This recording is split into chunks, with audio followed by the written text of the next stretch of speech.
Muy buenos días a todos los empresarios y comerciantes que nos acompañan el día de hoy en este encuentro del seminario en el que trataremos todo el tema de leyes recientes en materia laboral, una convocatoria que ha querido hacer la Cámara precisamente para tocar esos temas relevantes y de impacto sobre 6 de las leyes laborales más importantes que se han creado recientemente en nuestro país. Por eso para nosotros es grato contar con la presencia de todos ustedes, agradecer el que hayan atendido esta invitación y esperando que de verdad disfruten y aprovechen bastante la información y el conocimiento de nuestro invitado en la mañana de hoy, que además es una persona totalmente versada en el tema y que nos dará esas líneas a seguir para el tema de todo lo que tiene que ver la regulación laboral en Colombia alrededor de estas 6 leyes.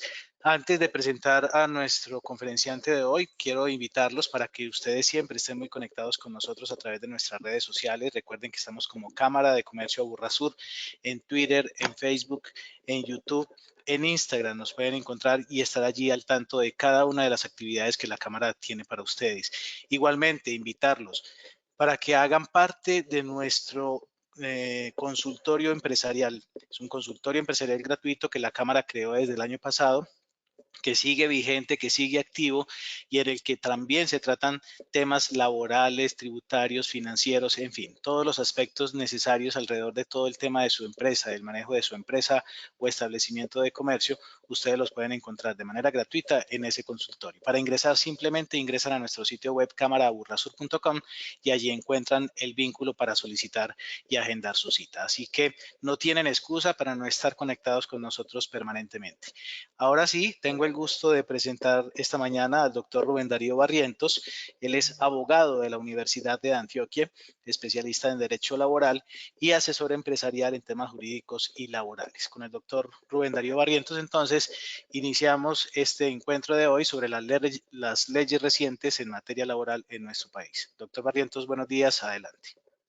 Buenos días, Carlos. Muchas gracias. Ante todo, un saludo a la presidenta, doctora Lilian Mesa, al grupo directivo de la Cámara de Comercio, a todas las personas que en esta logística están haciendo posible esta conexión, a los afiliados, empresarios, propietarios de establecimientos de comercio, invitados que nos honran hoy con esta interlocución.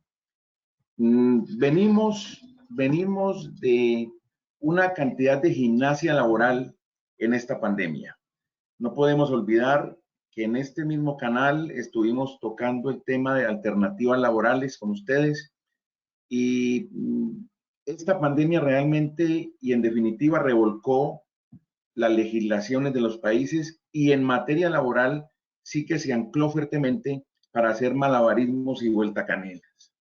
Ustedes recuerdan en época de mediano plazo, cuando la pandemia empezaba y tomaba algún auge, cómo empezamos a familiarizarnos con figuras como las vacaciones anticipadas, la merma de la jornada, la disminución salarial, la disponibilidad, la suspensión de contratos, la terminación de contratos también, la licencia no remunerada, la suspensión de bonificaciones extralegales, la suspensión de contratos de aprendizaje, las salidas negociadas, pagar salarios sin laborar, etcétera. En época más reciente empezamos a movernos un poquito con la alternancia y con volver a retornar los salarios a la normalidad gradualmente. Entonces, todo se hizo durante la época de la pandemia, pero aún estamos en ella. Y aunque estamos ya con algunos coletazos realmente, porque esto ha disminuido, todavía el derecho laboral pues tiene que ser un poco proteico en esto y el manejo lo tiene que seguir dando. Ya el legislador también empezó a interesarse y a recoger estas figuras tan familiares y domésticas para los empresarios y por eso de las 6 leyes que vamos a ver hoy, hay 2 muy conocidas por ustedes que son retomadas por el legislador y que nos llevan entonces ya a una situación legislativa clara y precisa. Vamos a ver hoy 6 leyes laborales. La primera y van en orden secuencial y cronológico. La primera, la regulación del trabajo en casa, también muy familiar para todos. La segunda, la reducción de la jornada laboral, que tuvo harta controversia con grupos empresariales, con la ANDI, con algunas entidades. La ampliación de la licencia de paternidad, que es un hecho novedoso. La creación del régimen de trabajo remoto, también doméstico para nosotros. Los incentivos para creación de empresas lideradas por mujeres, algo nuevo. Y terminamos con el establecimiento del fuero de paternidad, que se suma a una cantidad de fueros laborales que en Colombia hacen carrera. La estabilidad laboral reforzada, la maternidad, fuero prepensional, cabeza de familia, madre o padre, y con este establecimiento del fuero de paternidad. Vamos a comenzar entonces con la regulación del trabajo en casa, que, como lo dije ahora, es parte casi de la canasta familiar de las empresas. Su objeto es muy claro, es habilitar el servicio y el trabajo en casa. Entonces aquí estamos enfocados en casa, porque más adelante vamos a hablar de remoto, que es diferente. Estamos enfocados en el empleador que le dice a su trabajador, vaya a la casa a prestar el servicio. En esta ley 2088, que es del 12 de mayo, claramente se habló de que este aspecto de regular el trabajo en casa para habilitarlo es una forma de prestación del servicio, pero para situaciones ocasionales, excepcionales o especiales. Y no cambia nada en la condición laboral. Entonces miren este ingrediente: ocasionales, excepcionales o especiales. Trabajo en casa. Quiere decir que estamos en presencia de un desempeño transitorio de las actividades laborales por fuera del sitio donde habitualmente operamos. No se cambia el contrato, que es la modificación. El trabajador sale in situ de su actividad laboral y va a la casa. Esta figura fue estelar en la pandemia, totalmente estelar. No se quería contagio, no se quería aglomeración en las compañías, y entonces se optó por esta figura, que no desmejora las condiciones, que no impiden laborar desde la residencia. Y eso sí, esto requiere, por supuesto, que los oficios o actividades sean susceptibles de aplicar la figura. Yo no puedo mandar en trabajo en casa a un mensajero, yo no puedo mandar a la señora de los tintos, yo no puedo mandar un operario en trabajo en casa. Ese es el insumo mayor, que sea viable que ese trabajo en casa siga fortaleciendo la actividad laboral. Y al significar que los trabajadores no requieran presencia física, esta figura se establece para los sectores público y privado. Hay unos criterios aplicables al contrato, porque tampoco puede ser el trabajo en casa una rueda suelta. Hay que coordinarlo, tiene que haber alguien desde lo jerárquico, y esa coordinación implica una asignación de tareas, una fijación de medios y herramientas y una forma de comunicación. Las reglas de juego tienen que darse. Usted va a la casa, pero vamos a manejar las cosas de este tamaño. Usted va a quedar coordinada como venía, vamos a mirar qué herramientas tomamos, usted puede tomar su portátil o la compañía le pone uno, etcétera. Y allí encontramos una figura muy reclamada por los trabajadores en casa, de mucha sonoridad en los medios, la famosa desconexión laboral, que es la garantía de disfrutar tiempo de descanso, tener permisos, tener vacaciones, licencias en el cumplimiento de la jornada. Entonces, ustedes tal vez recuerdan cómo hubo incluso tutelas donde la gente decía, pero es que no hay derecho a que mi jefe me escribe a las 7 de la noche, a las 8 de la noche, me escribe un sábado, me escribe un domingo, que porque él sabe que yo estoy en la casa, en la pandemia. Entonces empezó a tomar fuerza la desconexión laboral hasta que se legisló sobre ella. Los elementos de la relación laboral los mismos, facultades de subordinación, potestad de supervisión de las labores, permanencia de todas las obligaciones y derechos. Ya el empleador entonces determina instrumentos, frecuencia, cómo evalúa, cómo cumple metas, reportes, objetivos. Todo se hace y todo se pudo hacer en la pandemia. Aún hay mucha gente con trabajo en casa. Por eso algunos comentaristas han dicho, el trabajo en casa llegó para quedarse. Muchas empresas se habituaron a él, ha funcionado y allí están todos. La jornada de trabajo tampoco puede cambiar porque haya un trabajo en casa. Tiene que ser la pactada en el reglamento como uno de los turnos o en el contrato de trabajo, salvo lo que siempre sabemos. Empleados de dirección, confianza y manejo y niveles directivos en el sector público que no están cobijados por las jornadas de trabajo tradicionales. Miren esto que tengo en rojo porque es algo muy novedoso, es la referencia a los términos de trabajo en casa. Miren un detalle y vamos a ver cómo desembocamos en algo, porque nos va a llamar la atención esta referencia inicial. Término de trabajo en casa, 3 meses. Y yo digo, 3 meses, ¿desde cuándo? ¿Cuánto llevo de trabajo en casa? ¿Cuánto lleva Jorge Alberto de trabajo en casa? Entonces dice la norma, porque esto ya es, recuerden, es superar ese momento inicial, que fue una determinación de los empleadores, a una legislación ya vigente. Entonces la norma dice 3 meses más 3 meses por única vez. Entonces yo sumo 3 más 3, 6. Yo digo 6. Pero ¿cómo le ocurre a este hombre? Bueno, ojo, ojo, se extenderá la habilitación hasta que desaparezcan las condiciones ocasionales, excepcionales o especiales. Ah, bueno, respiro. Bueno, hasta que desaparezcan. Y viene una segunda puntilla, pero el empleador conserva la facultad unilateral de dar por terminada la habilitación del trabajo en casa siempre y cuando desaparezcan las condiciones. Ah, bueno, entonces ya vemos unilateralidad del empleador, facultad para decir, ahora en esta empresa han desaparecido las condiciones, mirada país, mirada pandemia, entonces vamos a volver.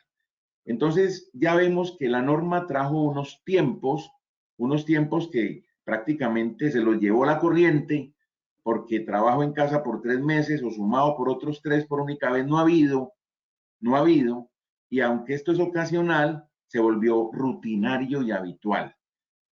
La facultad del empleador de dar por terminada la habilitación del trabajo en casa es la que nos lleva a arrastrar tiempos extensos y por eso llevamos de trabajo en casa con muchos trabajadores año, año y medio, etc. Los elementos de trabajo, ahorita lo vimos, puede ser que yo como empleador le diga al colaborador, llévese su portátil para que opere. Eso es como una parte del acuerdo y si no hay acuerdo, pues su equipo es flojo, entonces vamos a suministrar en la compañía unos equipos, unos sistemas de información, unos software o material tecnológico. Aquí vienen dos aspectos muy importantes que han sido bastante cuestionados en el trabajo en casa. La custodia de la información y la reserva de esta. ¿Por qué? Ustedes bien lo saben. Hay gente que tira sobre el comedor información de la compañía que ha impreso, dejan una pieza, deja tirado en una biblioteca. Entonces la custodia no siempre se hace en términos satisfactorios. Y lo más importante, lo que más ha preocupado a los empresarios es la reserva de la información, porque la gente se conecta, habla, y en su casa los que están allí escuchan. Entonces, cuando usted está como un empleado de gestión humana, hablando de algunos despidos, de unos recortes, cuando usted suspende para ir a almorzar, pues su familiar le dice en el almuerzo, viste, entonces van a echar 8, no fregues. Pero qué vaina, hombre, no me contés, porque todo el mundo escuchó, porque esa información no se pudo guardar en la confidencialidad o por un espacio abierto o porque se habló duro. etcétera. En las compañías, lo sabemos bien, no solo se conecta el empleado a esa empresa, se conectan familiares, estudiantes. Entonces, no siempre se asegura un lugar blindado para la confidencialidad, y ese ha sido un punto muy álgido en todo esto, es que la información no siempre se guarda en ese sigilo esperado por el empleador y se vuelve abierta. En cuanto a los derechos salariales y prestacionales, se perciben el salario y las prestaciones normales. Y aquí viene otro punto nuevo que ustedes también escucharon y vieron, es que el auxilio de transporte, que es para trabajadores hasta 2 salarios mínimos, pues requiere desplazamiento para meritarlo. Ahora se cambió el auxilio de transporte por el auxilio de conectividad digital, pero los efectos son iguales.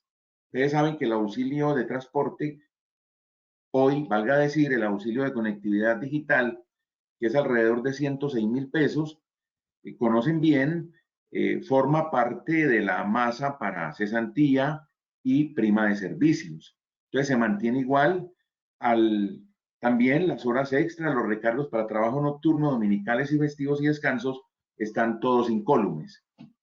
Esto también es nuevo y yo creo que pocas compañías están acometiendo esta tarea. Es que en el trabajo en casa yo debo hacerle un reporte a la ARL informándole acerca de cuáles trabajadores están en casa y las direcciones. Y la ARL, como receptáculo de la información, debe promover programas sobre salud física y mental. Poco lo están haciendo porque me lo han dicho algunas compañías. El reglamento interno no hay que modificarlo, pero si yo estoy en la coyuntura de actualizarlo, pues sería bueno incluir todas estas figuras del trabajo en casa, del teletrabajo, del trabajo remoto, para que nos queden actuales. Programas de capacitación deben ser acometidos por el empleador sobre desarrollo de competencias digitales. Página web. Ordena la ley, y repito, la ley, dar a conocer en la página web de la empresa directrices para el desarrollo del trabajo en habilitación en casa y los canales oficiales de comunicación.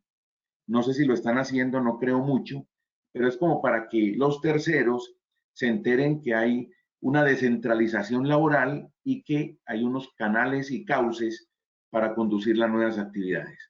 El Ministerio del Trabajo le es impuesta la carga de ejercer funciones de vigilancia y control. Ustedes se han dado cuenta que ahora sectorialmente el Ministerio viene haciendo una cantidad de encuestas, un pedido de información y va a llegar también a este tipo de cosas. Y preguntan algunos si es importante hacer un otro sí con la regulación del trabajo en casa. Me parece oportuno que quede allí cifrado en el contrato como una adenda. Y hay una figura que esa ha tomado mucha fuerza, que es la alternancia. Con base en la unilateralidad del empleador, se utiliza mucho en las empresas desde hace algunos meses la alternancia. Entonces dicen, usted va a venir lunes y jueves, se queda martes, miércoles y viernes en la casa o en trabajo remoto, etcétera, buscando de pronto no congestionar objetivamente las empresas, las áreas de trabajo. Entonces la alternancia es una figura que ha tomado mucha fuerza. Y también se sugiere un otro sí a este respecto. Vamos a la segunda figura que se llama la reducción de la jornada laboral. Esta ley sale el 15 de julio y es la ley 2101, tiene 7 artículos y vamos a mirarla rápidamente, advirtiendo que yo sé que ustedes ya han tenido pleno conocimiento, no solo periodísticamente, sino que la han leído, han comentado la misma, porque se ha divulgado frondosamente. Esa jornada laboral modifica, como reducción, modifica el artículo 161 del Código Sustantivo del Trabajo. Recuerden que la duración máxima hoy de la jornada es 8 horas al día, 48 a la semana, pero ojo, hasta 48 a la semana. Aquí voy a hacer hincapié en algo que preguntan muchos empresarios. ¿Qué quiere decir 48 a la semana? Ese 48 está precedido del hasta, significa lo siguiente: yo autodetermino mi jornada laboral. Si yo digo que vamos a laborar de lunes a viernes 8 horas diarias, autodetermino que mi jornada es de 40 horas. Si yo digo lunes a viernes 8 horas 40 y vienen los sábados 4, autodetermino que es 44. La ley me permite llegar hasta 48, pero no encuentra en los reglamentos internos turnos de 47,5, de 46, de 44,5, de 40, de 48, de todas las variantes posibles. Mi autodeterminación hace que si yo tengo 8 por 5, 40, y le digo a un trabajador que vaya el sábado 3 horas, muchos empleadores consideran que como está por debajo de 48, eso es como una especie de ajuste o de cubierta. No, esas 3 horas que el trabajador va el sábado, no obstante mi jornada de 40, es tiempo extra, porque excede, desborda la jornada laboral. Entonces yo autodetermino mi jornada. Volvamos a la ley 2101. El objeto es reducir la jornada laboral semanal de manera gradual sin que nada cambie, ni el salario, ni los derechos, ni las garantías. La implementación está dada por la ley en los siguientes términos. Estamos en el 2021, entonces, transcurridos 2 años, a partir de entrada en vigencia la ley 2021, nos ubicamos 2023, se reduce 1 hora quedando en 47. Entonces, a mediados del año 23 ya estaremos en 47 horas, jornada máxima. Pasados 3 años, volvamos, 2021 más 3, 2024, se reduce otra hora. Entonces, para el 2024 estamos en 46. Seguimos de largo. A partir del 4º año de entrada en vigencia, estamos 2021 más 4, 2025, se reduce en 2 horas ese año 2025 para llegar a 44 y avanzamos hasta el 26, otras 2 horas y llegamos a 42. Entonces, en el año 2026 es que vamos a ver la fotografía de las 42 horas como jornada máxima. Dice la norma, me parece que no va a ser utilizado por nadie, que como ya el empleador sabe que eso va camino de llegar a 42, que si alguien quiere ahora o en 1 año o en 2, de una vez retrotraer las 42, pues lo puede hacer. Yo creo que nadie pues lo va a hacer en este momento. ¿Qué no implica disminuir la jornada? Ya lo dijimos, que se reduzca la remuneración salarial o prestacional y el valor hora ordinaria. Todo sigue igual. Este lo pongo con rojo porque es una novedad. Exoneración. Entonces, esa disminución trae una consecuencia, un correlato de exoneración. ¿Cuál es? Doble. Ustedes saben muy bien que existe el Día de la Familia desde el año 17. Ese Día de la Familia, cuando termine el tiempo de implementación, desaparece ya. Entonces vamos a tener Día de la Familia hasta el año 26. Y las actividades recreativas, culturales, deportivas o de capacitación de la Ley 50 del 90, que las encontramos en el artículo 21, que dicen que cuando una empresa tenga más de 50 trabajadores, tiene que destinar 2 horas semanales a recreación, cultura, deporte o capacitación acumulables. En el 2026 también va a desaparecer. Repasemos ese artículo 161, que es el que está modificando la ley 2101. Entonces, ¿cómo va a quedar? Ahí estamos con la foto del año 26. El código dirá en el año 26. Duración de la jornada máxima, 42 horas, que podrán ser distribuidas en 5 o 6 días a la semana, garantizando el día de descanso. Excepciones. Y decimos, las labores insalubres o peligrosas, la tenemos hoy. Adolescentes. Tenemos 2 grupos de adolescentes, mayores de 15 y menores de 17 años. Esos adolescentes de esas edades solo pueden laborar en jornada diurna máxima de 6 horas al día o 36 a la semana hasta las 6 de la tarde. Esos no pueden trabajar después de las 6 ni más de 6 horas. Pero viene otro grupo de adolescentes que son mayores de 17 y menores de 18, que solo podrán trabajar en jornada máxima 8 horas al día y 40 horas a la semana hasta las 8 de la noche. A estos más grandecitos los dejan 2 horitas más y los dejan en vez de 36, 40 horas. Ustedes han oído hablar mucho de las jornadas flexibles. Hay dos tipos de jornadas flexibles. La primera es una de 36 horas a la semana. Es muy útil por lo siguiente. Hay empresas que no requieren jornadas tan extensas. Por ejemplo, hay áreas de sistemas donde la información llega en un tramo del día, no llega graneado, se compacta en un bloque o la mañana o la tarde o la noche. Entonces yo puedo tener turnos de 6 horas al día y 36 a la semana. ¿Pero qué dice la norma? Y esta está vigente hoy. Bueno, hagámonos pasito. Su jornada es de 36, usted va a entrar a las 7 de la mañana, se va a ir a la 1, 6 horas al día, 36 a la semana, se va a la 1 y le queda la tarde para que vaya a cine, haga deporte, vea fútbol. Entonces usted no tiene la carga de los demás.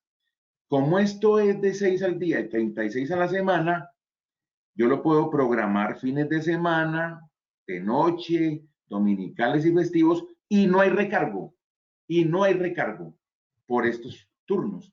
¿Por qué? Porque es una jornada más suave, mucho más delicada que la otra. Usted tiene tramos muy importantes del día libres. Y existe otra jornada flexible, que es la de 48 horas hoy. Es decir, hay flexible de 36 y flexible de 48. Hoy, la de 48 horas se distribuye en 6 días a la semana y yo es mínimo 4 o máximo 10.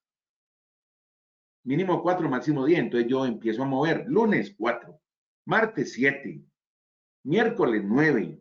Yo voy moviendo esa jornada flexible. También si cruza por fines de semana, por domingos, por festivos, no hay recargos. Y el cambio que tendría esta jornada flexible número 2 es que hoy es de 48 y tiene que bajar a 42 en el momento ya ubicados en la normatividad a plenitud. Y entonces ya es 4 horas mínimo, ya no 10, sino 9. Ya hay que hacer el balance de estas horas. Y dice la norma que el gobierno realizará dentro de los 5 años siguientes una evaluación ex post acerca de su cumplimiento. Ahí cerramos la segunda ley. Entramos a la tercera, que es la ampliación de la licencia de paternidad. La ley 2114 del último 29 de julio. Esta es una ley muy carnuda realmente, muy carnuda, tiene cosas muy nuevas y la vamos a mirar aquí en detalle. ¿Cuál es el objeto de esta ley? Ampliar la licencia de paternidad. ¿Cuánto es hoy? 8 días. Una semana, esa es hoy. Entonces, aparte de que amplía la licencia de paternidad, y lo vamos a ver enseguida cuánto, crea 2 licencias nuevas. La licencia parental compartida y la licencia parental flexible de tiempo parcial. Eufemísticas las dos, ¿cierto? Eufemísticas. Parecen difíciles de digerir. Vamos a verlo ahora. Tiene mucha arandela realmente este aspecto de la creación de licencias nuevas y las vamos a ver enseguida. Esto ataca directamente y vulnera parcialmente el artículo 236 del Código Sustantivo del Trabajo, adiciona 2 parágrafos y adiciona un nuevo artículo, el 241A, todos del Código Sustantivo del Trabajo. Vámonos para el artículo 236 del Código Sustantivo y lo vamos a repasar. Ese artículo dice que la licencia en época del parto e incentivos para la adecuada atención y cuidado del recién nacido se basa en lo siguiente. Está en negro porque hoy está igual. Lo que está en rojo es el cambio. Estamos iguales. 2.1. Vamos a repasarlo. Toda trabajadora en estado de embarazo tiene derecho a una licencia remunerada de 18 semanas en la época del parto con el salario devengado al momento de salir. Lo tenemos claro, lo sabemos bien. Ha habido una evolución de las semanas. otrora llegó a ser de 12 y se vino caminando hasta 18. Si el salario es variable, pues obviamente se toma el promedio del último año de la materna o todo el tiempo, si apenas son 4 meses que lleva, perdón, si son 7 meses, 8 meses, 9 meses que lleva. La trabajadora, ¿qué debe presentar? Certificado médico al empleador, donde le dice, estoy en embarazo, la fecha probable del parto es esta, 24 de noviembre del año tal, y la indicación del médico en la cual debe empezar la licencia. Dice la norma en el 2.3, teniendo en cuenta que ha de iniciarse 2 semanas antes del parto. Bueno, más adelante lo veremos, en la misma norma no tiene que ser siempre 2, puede ser 1, incluso médicamente puede ser 0, pero se puede tomar entre 1 y 2 semanas antes del parto. Eso es una novedad que ocurrió cuando cambió a 18 semanas, porque antes no era así.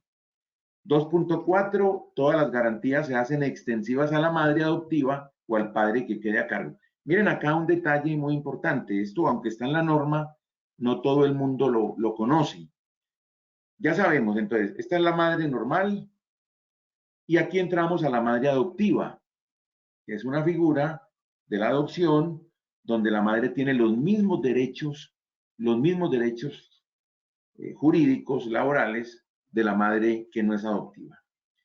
Pero miren esto, miren el escenario del padre que queda a cargo de un recién nacido.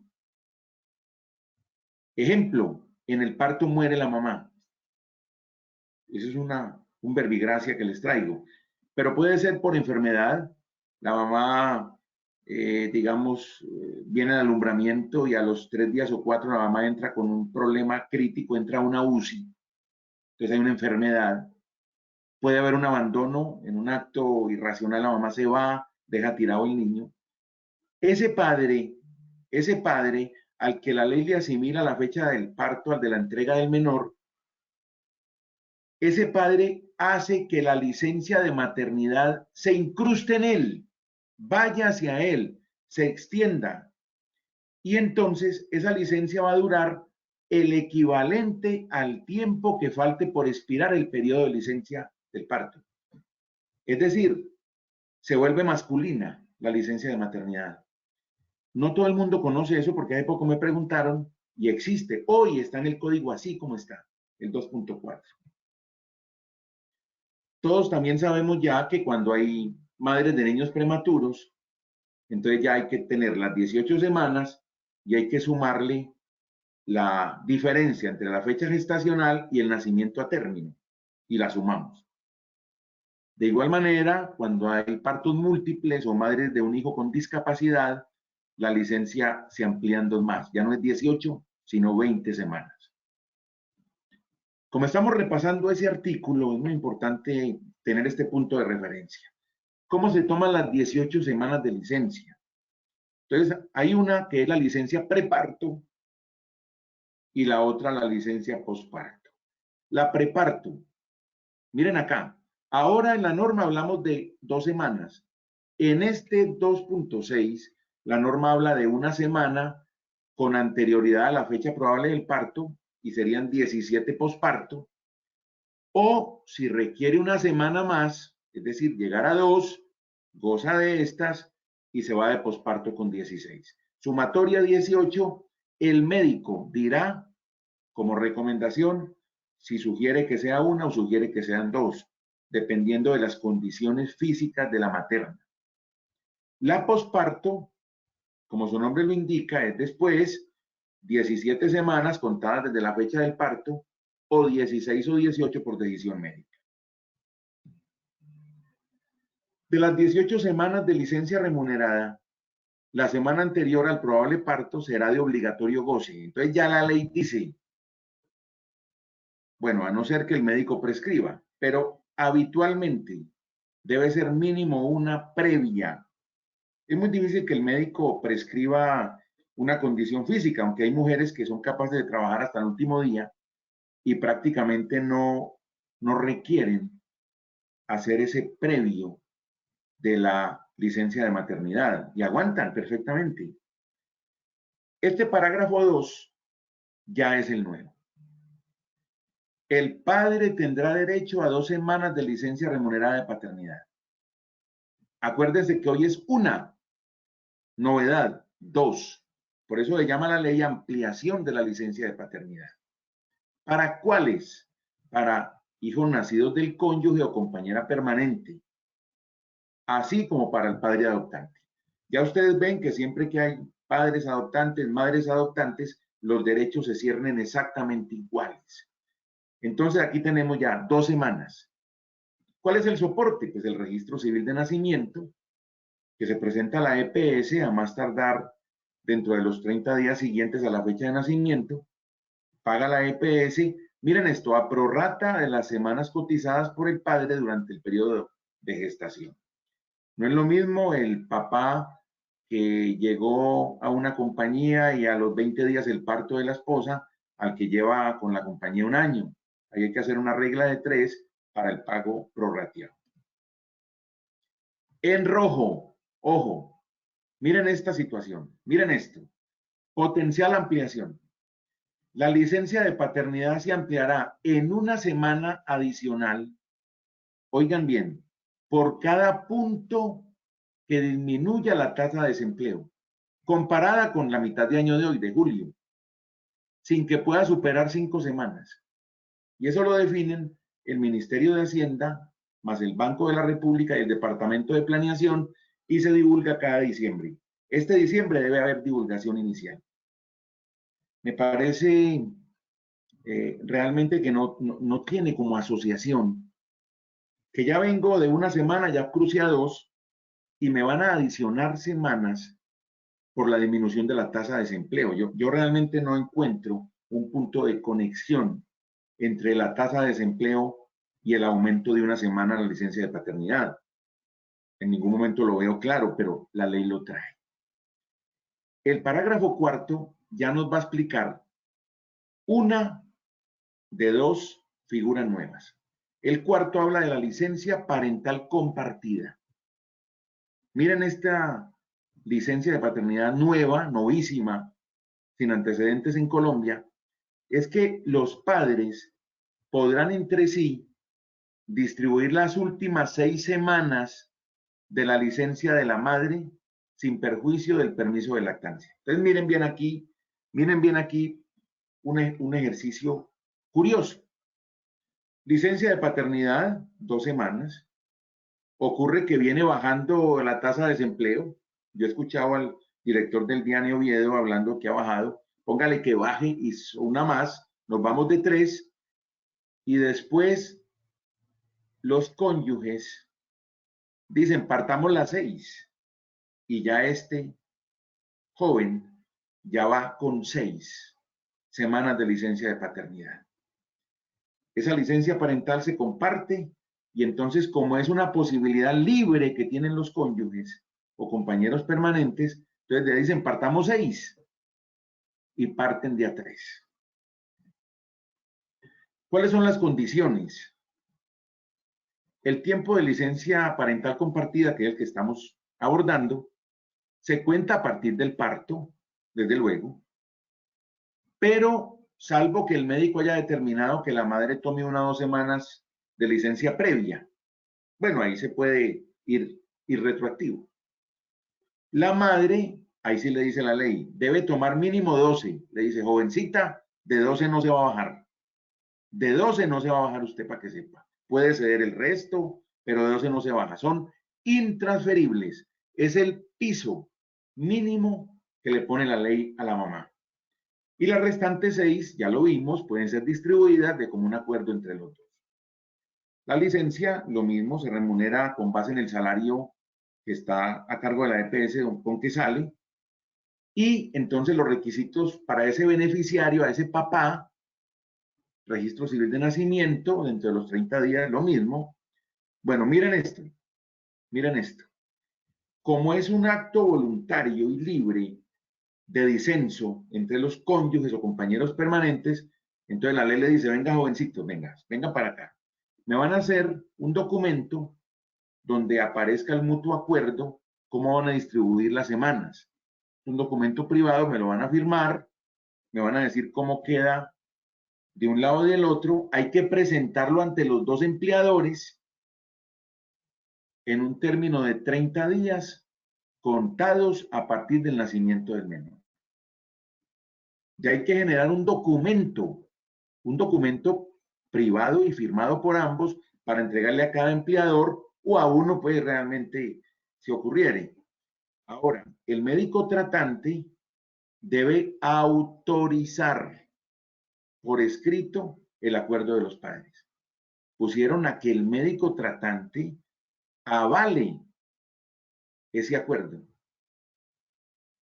Y los padres también deben presentar, para que todo se aglutine, ante el empleador un certificado médico donde va a constar el estado de embarazo de la mujer o si ya nació, la indicación del día probable del parto o la fecha del nacimiento del menor, la indicación desde el día desde el cual empieza la licencia de cada uno. Esto también aplica para prematuros, para adoptivos y opera para el sector público y privado. Y la ley le dice a 3 eventos nana y cucas, esto no es para ustedes, señores. ¿Para quiénes? Para los condenados en los últimos 5 años por delitos sexuales, para los condenados en los últimos 2 años por delitos de violencia intrafamiliar e inasistencia alimentaria, y para los padres que tengan vigente una medida de protección en su contra. Ya vimos esa primera figura de licencia parental compartida. Ya vimos que se puede repartir 6 semanas, todo eso lo vimos, los requisitos, la certificación médica, el acuerdo privado, las comunicaciones a los empleadores. Nos metemos en una segunda. Licencia parental flexible de tiempo parcial. Bravo eso, ¿ah? Flexible de tiempo parcial. Bravo. Bueno, vamos a desglosarla. Entonces, la madre y o el padre podrán optar por una licencia parental flexible de tiempo parcial en la cual, ojo, cambian un periodo determinado de su licencia de maternidad o de paternidad por un periodo de trabajo de medio tiempo, que va a equivaler a qué? Al doble del tiempo correspondiente al periodo seleccionado. Lógicamente, el permiso de lactancia se mantiene intacto como está en la norma. Entonces, miren pues la figura. Entonces dice, los padres podrán usar esta figura antes de la semana 2 de la licencia de paternidad, los papás. Y las mamás, no antes de la semana 13 de la licencia de maternidad. Se cuenta a partir del parto y tiene que ser continuo su tiempo. Entonces, vamos a ver enseguida el detalle de esto. Entonces, la licencia se remunera con el salario que se salga, lo mismo, la EPS paga. También puede ser tomada por papás y mamás que hagan uso de la otra, de la compartida. Los requisitos, registro civil de nacimiento, mutuo. Este mutuo acuerdo, recuerden que en el otro vimos que el mutuo acuerdo era entre los padres. Este mutuo acuerdo ya es entre el empleador y los trabajadores. El acuerdo deberá ir acompañado de un certificado médico muy parecido a lo otro, donde conste el estado de embarazo o la constancia de nacimiento, la indicación del día probable del parto o la fecha de nacimiento del menor y la indicación desde el día en la cual empieza la licencia correspondiente. Pero, como ya dijimos, que esto tiene que ser de mutuo acuerdo con el empleador. Este acuerdo hay que consultarlo antes con el empleador. Dentro de los 30 días siguientes al nacimiento, el empleador debe dar respuesta dentro de los 5 días siguientes. Aplica para prematuros y adoptivos y opera en el sector privado. Entonces, ustedes ven ahí que yo puedo, como papá, decirle al empleador, yo quiero que las 2 semanas sean como licencia parental flexible de tiempo parcial, es decir, yo voy a ir a la empresa por las mañanas nomás. Entonces las 2 ya las volví 4. En calendario, en horas son 2. Pero yo digo, no, por la mañana me parece que es muy importante estar con mi esposa en la levantada del niño, en la bañada. Pero por las tardes el niño se duerme. Entonces yo voy a ir a trabajar. Y estiro al doble porque tengo licencia parental flexible de tiempo parcial, entre paréntesis medio tiempo, siempre y cuando el empleador acceda, porque puede que el empleador diga, no, no, no, jovencito, yo lo necesito aquí rápido, ¿cómo así que usted se va a ir 4 semanas? Ahora, supóngase que usted tiene las 2, que bajó la tasa de desempleo, ya tiene 3, y que compartieron 3, tiene 6. Y usted le dice al empleador, quiero de tiempo parcial, licencia parental flexible, ya se va de 12. Entonces, eso tiene que ser acordado con el empleado. Y esta ampliación de la licencia de la ley 2114 nos trae un nuevo artículo que se llama Medidas antidiscriminatorias en materia laboral. Algunas las conocíamos, pero es que le hicieron agregado de unas situaciones aparatosas, hay que decirlo. Vamos a mirarlas. La prueba de embarazo, lo sabemos bien. Es más, los reglamentos internos de trabajo así lo recogen, que está prohibida la prueba de embarazo como requisito para acceso o permanencia. ¿Qué dice esta medida antidiscriminatoria? Que solo se puede solicitar con consentimiento previo de la trabajadora en los casos en que el cargo implique riesgos reales o potenciales o que incidan en el desarrollo normal del embarazo. Digamos que eso está hoy. Una empleada que va a ser auxiliar en rayos X, pues es fundamental. Sería una irresponsabilidad no hacer prueba de embarazo, porque va a ionizaciones y a una serie de rayos X que la pondrían en alto riesgo el desarrollo normal de un embarazo. Pero ojo, artículo 241A, nuevo. El empleador, al enlistar las evaluaciones médicas preocupacionales o de preingreso, tiene que dejar constancia de que no va a incluir por la empresa la prueba de embarazo. Es decir, estamos hablando de manuales, estamos hablando de políticas laborales, lo debe enlistar allí, lo exige el artículo. Y miren esto tan gravoso. Cuando las evaluaciones médicas preocupacionales o de preingreso involucren exámenes de sangre, la candidata podrá seleccionar el centro médico donde ir, o el laboratorio dice, yo voy donde yo quiera. Y mire esto que lo he tildado de muy importante.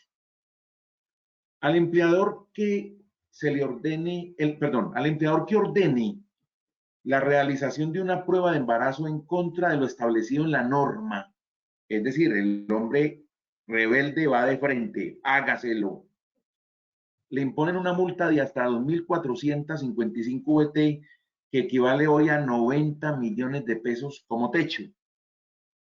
Y óigame esta consecuencia.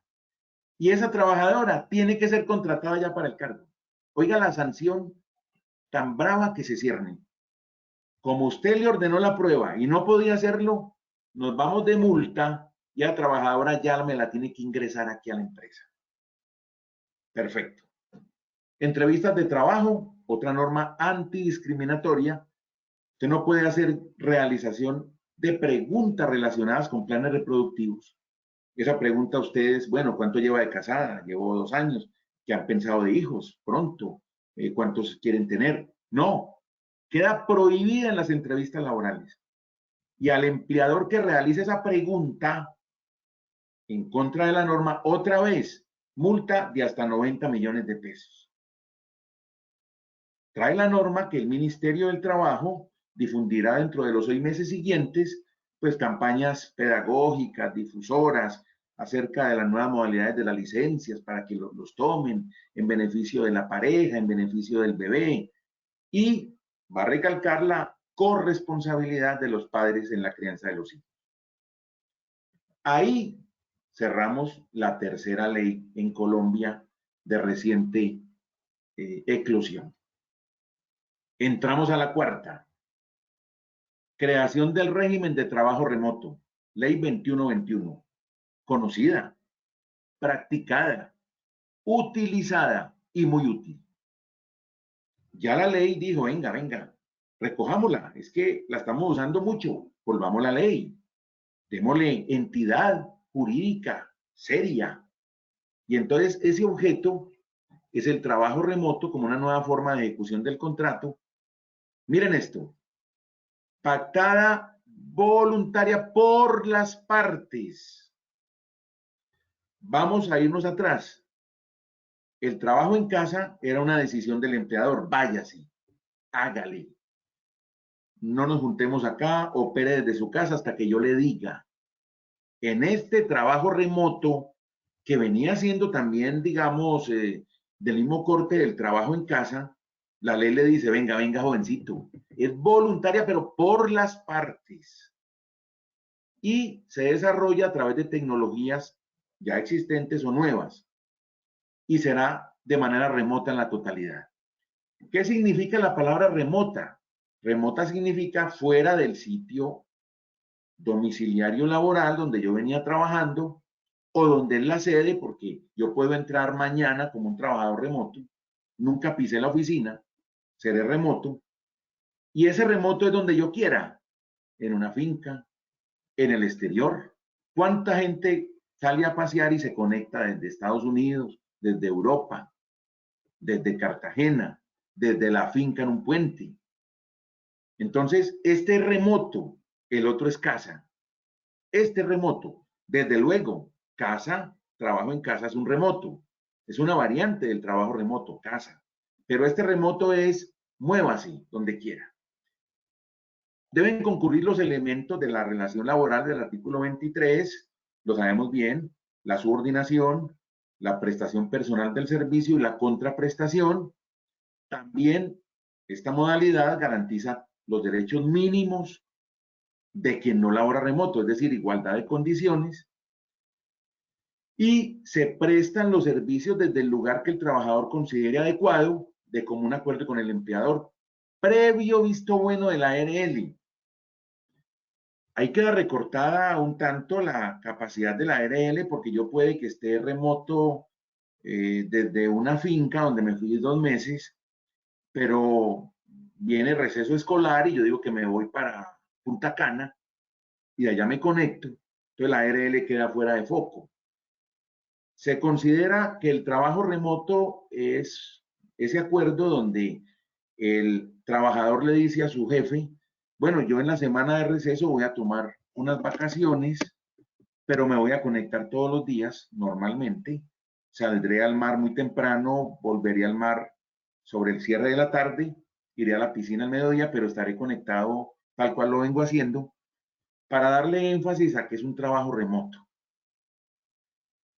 Debe contar con conexión y cobertura. Yo lo que no puedo hacer es que me voy para un lugar, digamos un lugar de la frontera de Chocó y Panamá, etcétera, y cuando menos pensé no hay conexión, y entonces el empleador esperando conectarse y el otro por allá enredado, montándose en unas montañas y pegado de un palo a ver si de una rama colgado a ver si entra y no entra nada. Eso no lo puedo hacer yo. Yo tengo que responsabilizarme de que el trabajo remoto tiene que ser viable, donde yo llegue tengo que estar conectado. Por eso hoy ha sido tan favorable esto para la gente viajera, porque mucha gente arranca y se conecta sin ningún problema. Simplemente cambia el lugar, pero mantiene su jornada de trabajo intacta. Entonces yo sí debo garantizar que hay conexión. Yo lo que no puedo hacer allá es llegar a un lugar inhóspito y no poderme conectar. Se hace uso de los recursos como la firma electrónica y digital, por supuesto. Es un trabajador que no viene a la oficina. No puedo sobrepasar la jornada máxima legal, excepto dirección, confianza y manejo. En principio, oiga esto, no existe la exclusividad. Y uno dice, ¿cómo? No, no puede ser. Eso hay que equivocarme. Pero sigue leyendo y dice, no obstante lo anterior, las partes pueden pactar cláusula de exclusividad atendiendo la naturaleza del contrato y la confidencialidad. Y entonces respiro porque, ¿cómo así que no puedo hacer exclusividad laboral porque es remoto? Pero ¿cómo así? ¿Cierto? Pero la norma me dice, no, no, pero un momentico, si ustedes la pactan, válida. Y debe hacerse. La exclusividad es un derecho que se tiene del empleador al exigirle al trabajador que sea suyo. ¿Cuándo yo no puedo exigir una exclusividad? Cuando hay medio tiempo, obvio. Él por la tarde puede trabajar en otro lugar. Pero la exclusividad hay que reivindicarla siempre. Y ya lo vimos también, el trato igual para remotos o no remotos. La ley le impone al Departamento Nacional de Planeación la obligación de que evalúe las políticas de trabajo remoto dentro de los 5 primeros años y presente informes.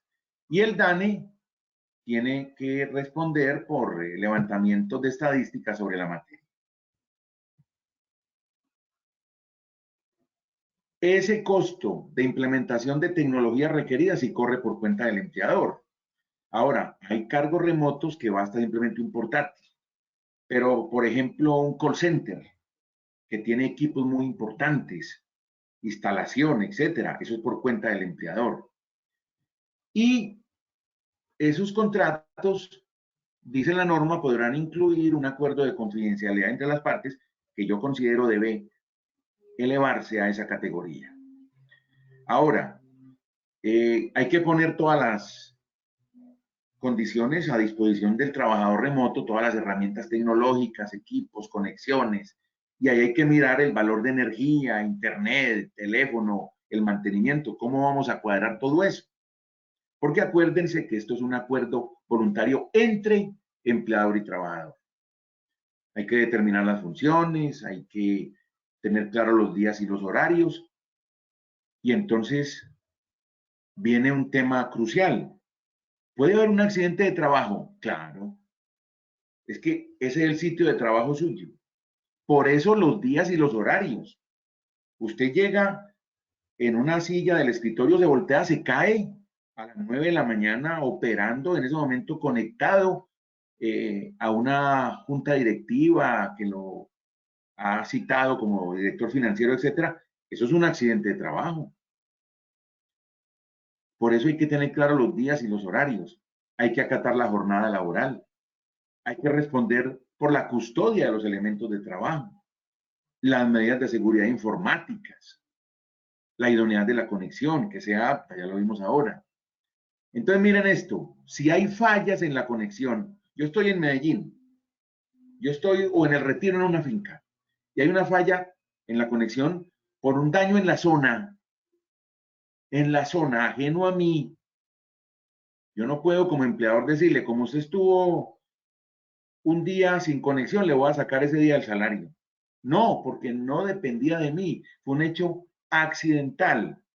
No es lo mismo el que se va a un lugar inhóspito donde no entra internet, a un lugar donde habitualmente ingresa. Yo llevo 4 meses allí conectado y resulta que un día por un daño en la zona no acaece la posibilidad de internet. La subordinación, el poder disciplinario intactos. Él está lejos, pero yo sigo siendo el jefe y él me debe a mí la jerarquía y el respeto. Normas sobre acoso laboral, todas vigentes también. Me pueden acosar por esta vía, yo puedo acosar por esta vía. Los periodos de pago iguales, no cambian. Hay que pagar horas extras dominicales y festivos, sí, claro, salvo que sea dirección, confianza y manejo. ¿Cuándo yo puedo citar a ese trabajador de manera excepcional? Porque acuérdense que ese remoto es allá, en el exilio, allá. Ese es allá. ¿Cuándo lo puedo yo llamar? Hombre, venga aquí que tenemos una reunión con el técnico para que verifiquemos como los estándares de herramientas técnicas. Hombre, venga acá que vamos a hacer una actualización e instalación de equipos de trabajo. Entonces, aquí está el técnico para que coordinemos cuándo va a ir, tal cosa. Y procesos disciplinarios de descargos. Ahora bien, durante la pandemia hubo gran innovación de procesos disciplinarios. Recuerden que hay 3 etapas de un proceso disciplinario: formulación de cargo, diligencia de descargos y decisión. Entonces, mucha gente por pandemia utilizó el sistema de enviar por método de escáner, por correo electrónico, unas preguntas para que la respondiera y la devolvían. Sí, innovación buena, válida, válida, yo le mando y usted me contesta. Hubo también descargos por conexión, válido, yo pongo a grabar, levanto el acta, válido, pero yo como empleador digo, no, yo quiero que esos descargos vengan aquí a esta oficina, que lo hagamos acá porque quiero que esté la coordinadora de gestión humana y que esté el director administrativo, que venga, que venga. Ahí el trabajador tiene que ir, es una norma excepcional, pero él tiene que ir a la oficina. Aquí no hay beneficio del auxilio de transporte. Dice la norma que si yo lo llamo, pues le debo pagar el traslado, pero pues eso como más bien ridículo, pues que haya que pagar. Pero miren una diferencia. ¿Se acuerda que vimos en el trabajo en casa que había un auxilio de transporte, hoy llamado auxilio de conectividad digital, que ese se da, pero en este no, en este remoto no? La ley dijo no, no, no se da y punto. Bien. ¿Cómo controlar un trabajador que está bajo el régimen de trabajo remoto? Difícil, dice uno, difícil. Es que es difícil, por ejemplo, vendedores que se mueven por el país. Un vendedor va a Bogotá, ¿cómo lo controlo yo desde aquí? Yo lo llamo, ¿a dónde vas? ¿Qué estás haciendo? No voy para una cita. El trabajador va, voltea 3 horas, descansa 1 hora, se acuesta otro rato. Es decir, controlar eso es muy difícil. Aquí yo tengo que ser creativo como empresario para que por los medios tecnológicos yo pueda controlar el cumplimiento de horarios, obligaciones, funciones y deberes. Eso sí, respetemos la intimidad y la privacidad y el derecho a, ya lo vimos, palabrita sonora, a la desconexión laboral, a la desconexión laboral. Eso sí que hizo ruido en televisión y en prensa, tutelas. No, que es que ese señor después de las 6 de la tarde me está escribiendo. Derecho a la desconexión laboral está claro en Colombia hoy y abundante en todo. Jurisprudencia, norma, publicidad, etcétera. Y se debe evitar la hiperconexión. Oiga, eso parece como una enfermedad, ¿o no? ¿Cierto? Ese hiperconexión, que genere impactos en la salud y equilibrio de los trabajadores remotos. Así lo dice la ley. Es como esa parte machacona de conectar a toda hora, hiper, hiper, desbordamiento de conexión que puede afectar a un trabajador. Es decir, la ley 2121 resulta como una ley muy proteccionista del trabajador en toda su esfera de respeto por la privacidad, por la intimidad, por la desconexión laboral, porque no haya hiperconexión, etc. De gran impacto, entonces, su cubierta de protección que tiene la norma frente al trabajador. Y dice el artículo 18 de esa ley 2121 que el gobierno nacional tiene que diseñar un formulario único de afiliación al Sistema General de Seguridad Social en tiempo no mayor a 1 año. Bueno, ahí vamos, ahí vamos. ¿Cierto? Hay mucho tiempo todavía. Que no va a requerir la firma manuscrita y que se puede radicar remota virtualmente. Es decir, se le va a acompañar a todo este tránsito de legislación al régimen de trabajo remoto, que repito, se hizo mucho en la pandemia, pero ahora tiene mucha entidad, mucha columna vertebral, tiene muchos artículos, tiene 27 artículos, esta ley 2121. Entonces pasó de ser una figura, una posibilidad, a una estructura normativa fuerte de 27 artículos. Ese también entonces va a salir y hay 1 año de plazo para eso. La ARL, ustedes han visto que ni trabajo en casa, ni trabajo remoto, ni teletrabajo, eso no es ninguna rueda suelta. La ARL está anclada en todo esto. Debe elaborar un programa de prevención, control y estructuración de riesgos laborales y de rehabilitación integral. Y le dio 3 meses de plazo. Y debe elaborar un formulario y publicarlo en la página web para consultarlo y descargarlo. Debe la ARL también acompañar en esta nueva vida, en esta situación que desliza desde la pandemia y que lo recoge la norma, pues debe acompañar obligatoriamente a los trabajadores remotos. Sí, porque la ARL no puede decir solamente me voy a centrar en los trabajadores que van a la oficina. No, no, no. Ahora hay una cauda grande de trabajadores remotos en casa. Hay una cauda muy grande. Entonces la ARL tiene que acoplar a esos trabajadores y tiene la obligación de verificar las condiciones que garanticen este trabajo remoto a nivel de seguridad y salud en el trabajo. Entonces la ARL le ha tocado mucho más duro que antes porque tiene descentralización laboral fuerte y no puede irse al margen. El artículo 21 habla de la migración al trabajo remoto, es que yo estoy en la oficina normal y yo le digo al empleador, hombre, le voy a proponer algo, porque no me accede a que a partir del 1 de noviembre yo sea un trabajador remoto? Él le dice, espérate, yo lo analizo. Y recuerden que es un acuerdo de voluntarios. Tiene que concurrir la decisión, el disenso de ambos para que se dé esta figura. El tiempo de lactancia igualmente se garantiza. Dice la norma, y es como una invitación a que los empleadores a través del trabajo remoto pues vinculen personas de grupos étnicos y con discapacidad. Aquí yo conozco ya varias compañías que le han dado la posibilidad a personas con discapacidad de laborar. Pues hombre, es que ellos laboran de manera remota, no tienen que venir a la oficina, no tienen que desplazarse, y es una oportunidad social que se le da a los empleadores para que tengan esta función. Este artículo 24 es muy novedoso, rompe con lo que venía de trabajo remoto, rompe también porque se llama tareas de cuidados.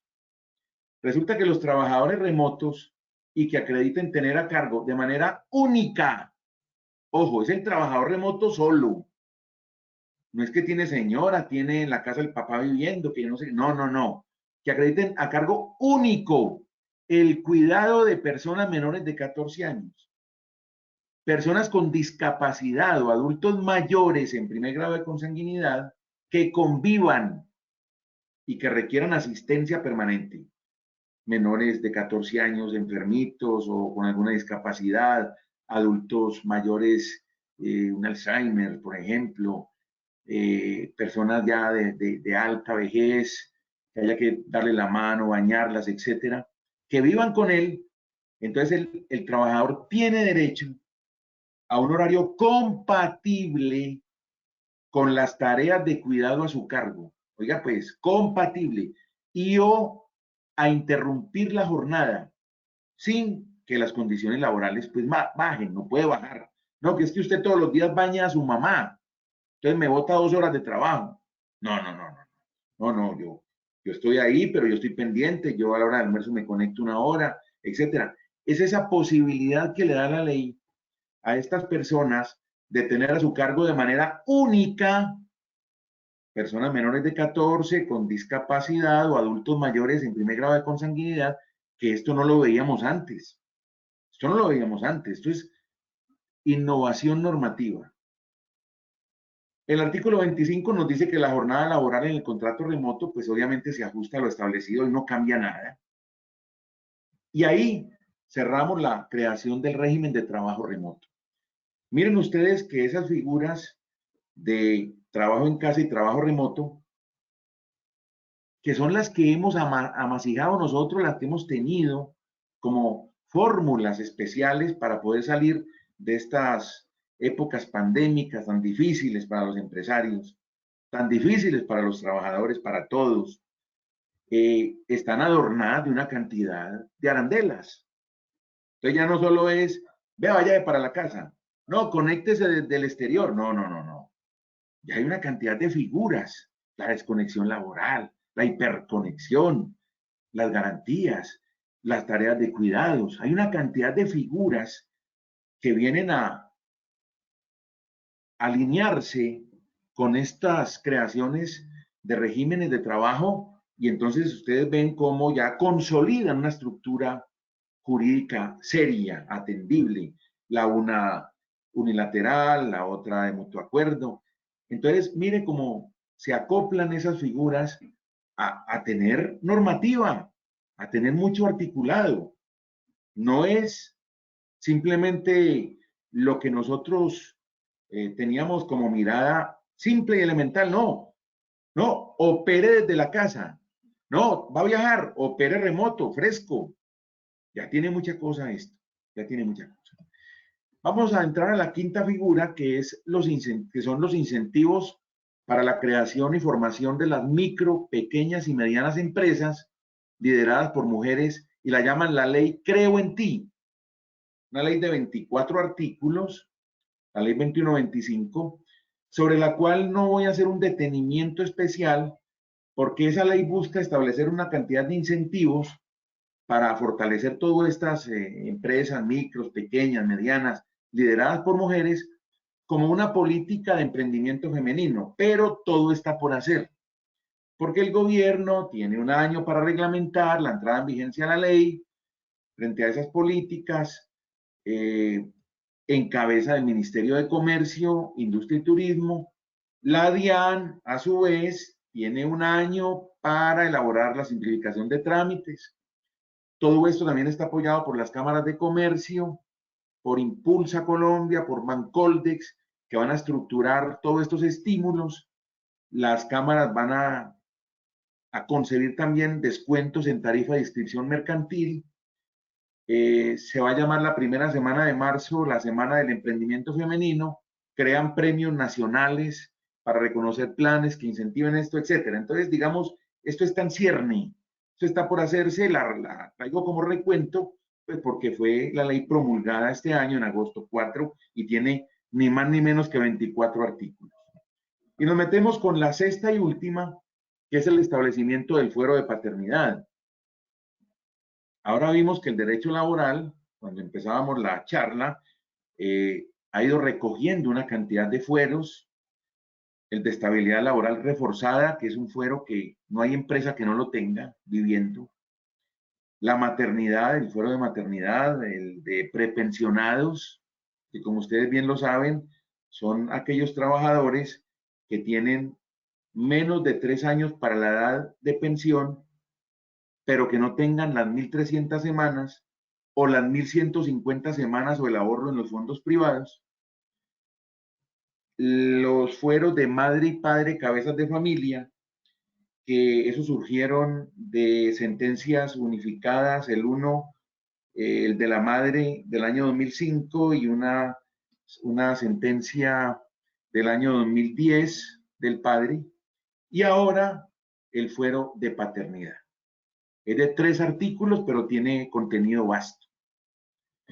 Ese fuero de paternidad, mire, ya originado y abalanzado como ley, porque como les dije ahora, ese fuero de paternidad era una jurisprudencia, la C005 del año 2017. Era una jurisprudencia. ¿A través de qué? Generalmente esos fueros han surgido a través de tutelas falladas por la Corte Constitucional, que se ha vuelto la manda más en materia laboral. La Corte Suprema de Justicia en la Sala de Casación Laboral está totalmente rezagada. La que manda ahora y pone la delantera es la Corte Constitucional a través de la resolución de acciones de tutela que están creando jurisprudencia de alto nivel. Tan de alto turmeque es que los jueces la acogen por miedo a que haya contrariedad con estas decisiones. Entonces, vámonos para el artículo 239 que sufrió alteraciones. Repasemos. Ninguna trabajadora podrá ser despedida por motivo de embarazo o lactancia sin la autorización previa del ministerio que avale la justa causa. Estamos hablando del fuero de paternidad, pero la ley se va al arranque. al arranque. Estamos hablando de la trabajadora con el fuero por embarazo. Sin embargo, la ley habla del fuero de paternidad. Vamos a ver cuándo llegamos a él. Segundo, se presume el despido efectuado por motivo de embarazo o lactancia cuando éste haya tenido lugar dentro del periodo de embarazo o dentro de las 18 semanas posteriores al parto. ¿Por qué está en rojo eso? Porque el código hablaba primero que dentro de los 3 meses. Ahora hablan de las 18 semanas. Las trabajadoras de que trata el numeral primero de este artículo, que sean despedidas sin autorización de las autoridades competentes, tendrán derecho al pago adicional de una indemnización igual a 60 días de trabajo, fuera de las indemnizaciones y de las prestaciones a que hubiera lugar, y obviamente el reintegro. Miren lo nuevo aquí. Llegamos a lo nuevo, en rojo. Esta misma indemnización se aplicará en el caso del despido de un trabajador cuya cónyuge, pareja o compañera permanente se encuentre en estado de embarazo o dentro de las 18 semanas posteriores al parto y no tenga un empleo formal, ojo, y no tenga un empleo formal fuera de las indemnizaciones, prestaciones, aquí hubiera lugar. Indudablemente el reintegro. Entonces miren una situación aquí que se presenta con grado de dificultad. Porque usted va a aplicarle un despido de un trabajador que tiene su pareja en embarazo y usted no sabía. Es que tiene 2 meses y medio de embarazo, él no había contado en la empresa, usted no sabía. Y usted lo sienta para terminar el contrato y él llega y levanta y saca y dice, vea, mi señora está en embarazo. Grado de dificultad altísimo para un empleador que se ve abocado a muchos fueros. Díganme ustedes esos fueros de cabeza de familia, difíciles. Porque entonces la situación se está volviendo muy compleja. Casi que a un trabajador hay que preguntarle antes de sentarlo a terminar un contrato, venga, ¿su señora está en embarazo o no? Ah, bueno. ¿Y usted es cabeza de familia? ¿Y su señora está en Sisbén? Bueno, es una cantidad de cosas de miedo que yo patine con un despido y me rebote la actuación. Entonces, se vuelve de alta complejidad.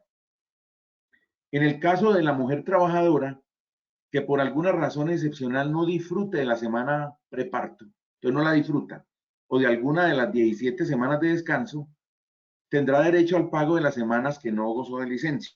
Bueno, lo trae la norma nuevo. En el caso del parto múltiple, ya lo vimos, tendrá derecho al pago de 2 semanas adicionales.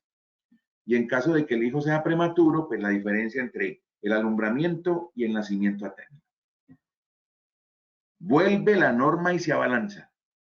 Se prohíbe el despido de todo trabajador cuya cónyuge, pareja o compañera permanente se encuentra en estado de embarazo o dentro de las 18 semanas posteriores al parto y no tenga un empleo formal. Al que no quiere caldo le dan 2 tazas. La norma lo trae por 2 veces. El artículo 239 la trae en el inciso segundo de la tercera y en el numeral quinto. Lo trae repetitivo, como quien dice, para que no se le olvide. Esta prohibición, ¿cuál? La de despedir al trabajador que tiene a su pareja en estado de embarazo dentro de las 18 semanas posteriores al parto y que no tenga un empleo formal. Se activa con la notificación al empleador del estado de embarazo, pareja o compañera permanente, y una declaración que se entiende presentada bajo la gravedad del juramento de que ella carece de empleo. Una declaración. No es difícil, no es difícil. La notificación se puede hacer verbalmente o por escrito. En ambos casos, el trabajador tiene hasta 1 mes para adjuntar la prueba que acredite el estado de embarazo del cónyuge o compañera permanente y serán válidos los certificados médicos o los resultados de laboratorio de entidades pues serias que demuestren la situación jurídica que se está discutiendo. Entonces, este es un fuero ya no jurisprudencial, sino legal desde el poder legislativo. Ley 2141. Y el 40 es una modificación que trajo esta ley, el artículo 240, dice que para poder despedir a una trabajadora durante el periodo de embarazo o a las 18 semanas posteriores al parto, el empleador necesita autorización del inspector de trabajo o del alcalde municipal donde no exista aquel. Hasta ahí nada nuevo. Oiga pues, la misma autorización se requerirá para despedir al trabajador cuya cónyuge, pareja o compañera permanente se encuentre en estado de embarazo y no tenga un empleo formal, adjuntando prueba que así lo acredite o que es beneficiaria en el sistema de seguridad social. Beneficiaria. Entonces, mírenme pues aquí. Exige ese despido que yo vaya al Ministerio del Trabajo. Ustedes que han vivido estas experiencias del Ministerio del Trabajo saben muy bien lo que tarda allí una autorización de un despido. Ahí muere el sueño de los justos, digámoslo con claridad. Es que voy a algo simpático.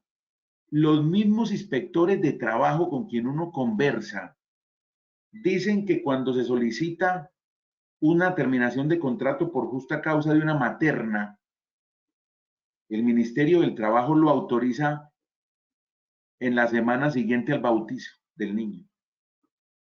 Es increíble la cantidad de tiempo que pasa entre una solicitud ante la inspección de trabajo y la concesión o no por la toma de decisión. Entonces, miren este fuero que conduce a que haya que ir al ministerio, así como hay que ir cuando uno va a despedir una mujer en embarazo o dentro de las 18 semanas posteriores al parto. Entonces, grado de dificultad muy alto, porque el empleador, cuando va a hacer un despido, tiene que preguntar, hombre, ¿cómo es el ambiente familiar de este hombre? ¿Vive solo? La esposa qué o qué, o la esposa cómo es la cosa, no, está afiliada a qué, al CISBEN, o cómo es esto, qué hacemos, en los prepensionados, un empleador que va a saber cuántas semanas tiene el otro, sabe la edad porque es objetivo el derecho. Entonces se está volviendo muy complicado el tema de ciertos despidos que están rebotando porque están chocando de frente contra fueros. Primero, el fuero de maternidad era muy claro, el fuero sindical o circunstancial, pero fueron llegando otros. Prepensionado, padre o madre cabeza de familia. Entonces uno tiene que saber mucho de los trabajadores para poder entrar a oficiar un despido. Muchas veces me llaman a mí en asesoría, pues los empresarios a decirme, vea, ¿cómo le parece que iba a despedir ese trabajador? Y me dijo, pues, que él tenía 1.200 semanas y tiene 60 años, entonces no pude sacarlo. Yo no sabía cuántas semanas tenía. El otro me dijo que cabeza de familia, entonces yo que iba a saber eso. Y este otro me fue diciendo pues que no se podía, que porque la señora no tenía un empleo y entonces era CISBEN o era beneficiaria.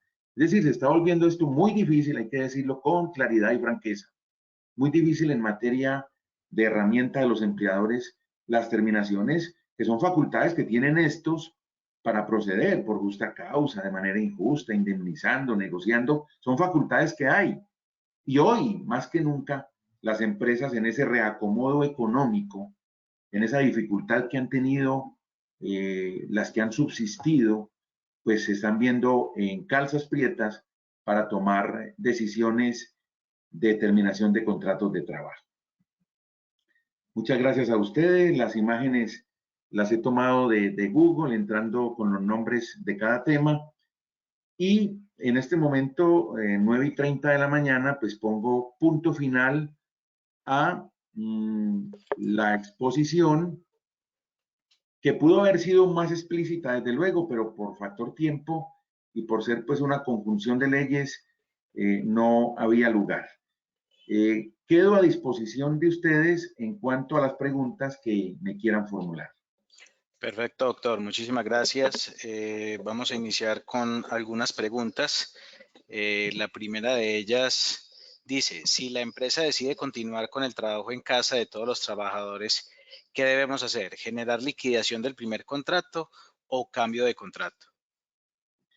Perfecto, Carlos. Ya vimos que el trabajo en casa es un trabajo que no modifica las condiciones iniciales.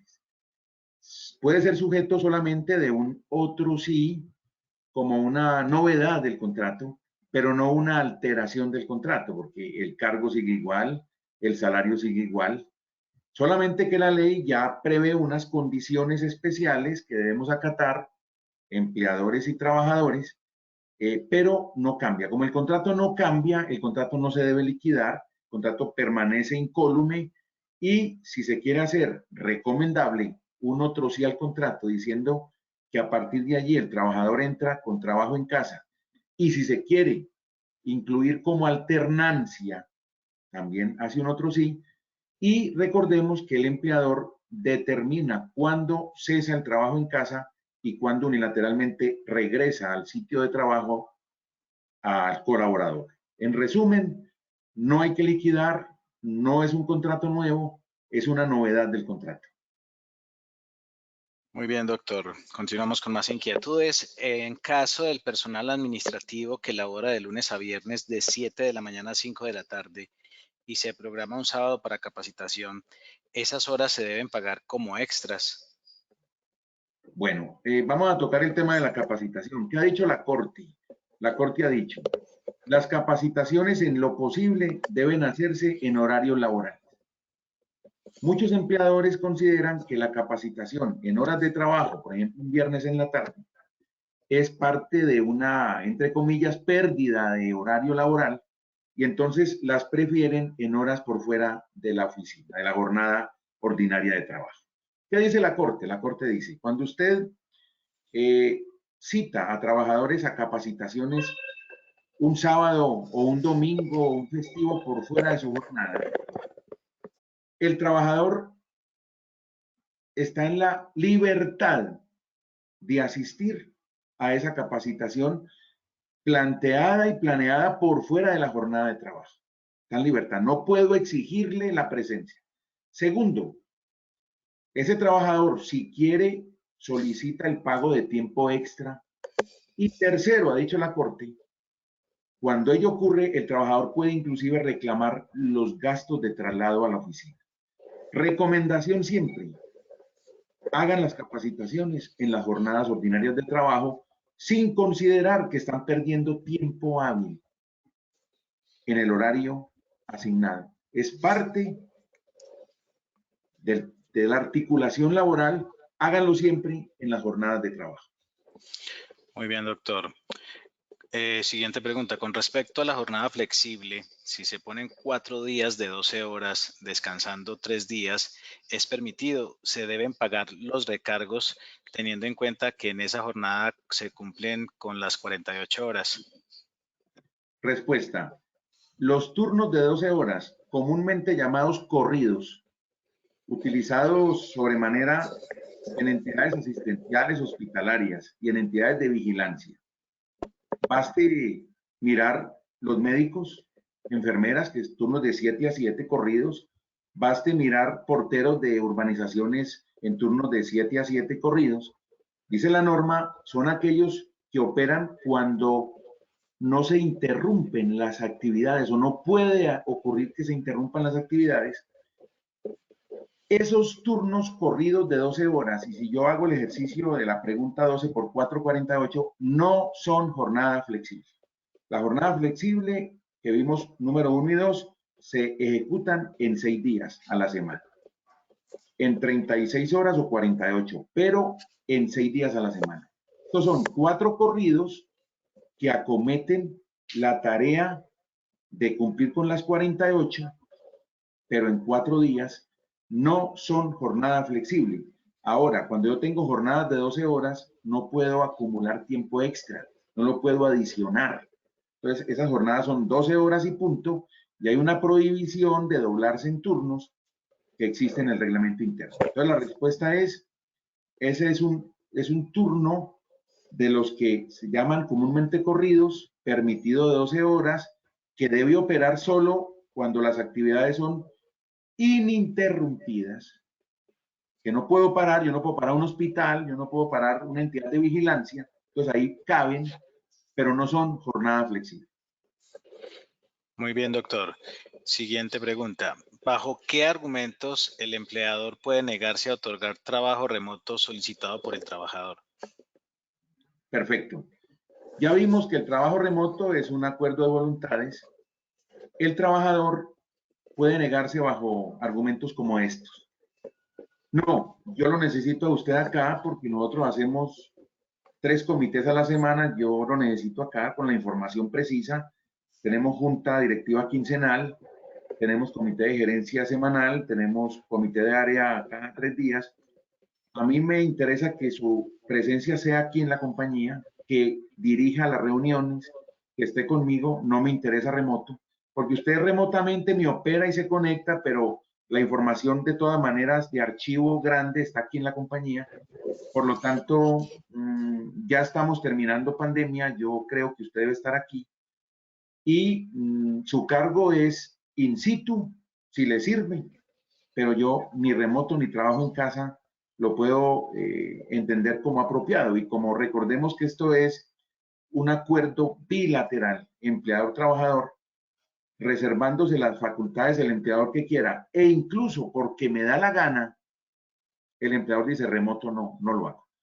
Otra razón puede ser que la condición del cargo no sea de viabilidad para lo remoto. Lo que ahora veíamos, hay cargos que permiten su recomendación como remoto, pero hay cargos que no. Por ejemplo, yo quiero que en gestión humana usted esté aquí en la oficina, no me lo haga en trabajo en casa o remoto, porque necesito que me haga aquí los descargos, que me genere políticas de gestión humana y no me sirve allá porque usted se conecta y entonces el trabajador ya por conexión en descargo me hace trampa, por WhatsApp me lee cosas, no, lo necesito acá.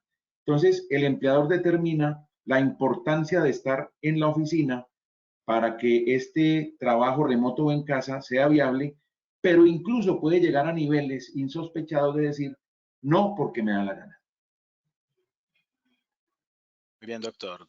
Más preguntas tenemos por acá. Dice, si al trabajador se le vence el contrato, ¿debo preguntarle si tiene a su pareja en embarazo o no hay problema puesto que se vencen los términos? Bien, acabamos de utilizar un término cuando se le vence el contrato. Yo estoy interpretando cuando se vence el contrato de la siguiente forma, que no es una terminación por justa causa y que no es una terminación unilateral. Lo debo recoger así porque el vencimiento del contrato en un contrato a término fijo no es un despido, no es una terminación, es una no prórroga de la vigencia del contrato. Entonces, si al trabajador se le vence el contrato, yo no tengo que preguntarle nada. Ahí no opera ningún fuero. ¿Por qué? Porque yo estoy cerrando una vigencia contractual. Es muy distinto a un despido unilateral. Pero yo aquí estoy cerrando una vigencia que las partes sabían de antemano hasta dónde alcanzaba el horizonte de tiempo del contrato. Por lo tanto, y es muy importante que tengamos la siguiente diferenciación técnica. Cuando un contrato a término fijo cierra su vigencia bajo preaviso, yo no lo estoy despidiendo, yo no lo estoy echando, yo no lo estoy terminando injustamente el contrato. Simplemente, como una facultad que tengo, no lo estoy prorrogando. Y mucha gente llega a la casa a decir, me echaron. Y era un contrato a término fijo que fue preavisado con 30 días y que se terminaba, todos lo sabían, el 4 de octubre. Y él va a la casa a decir que me echaron.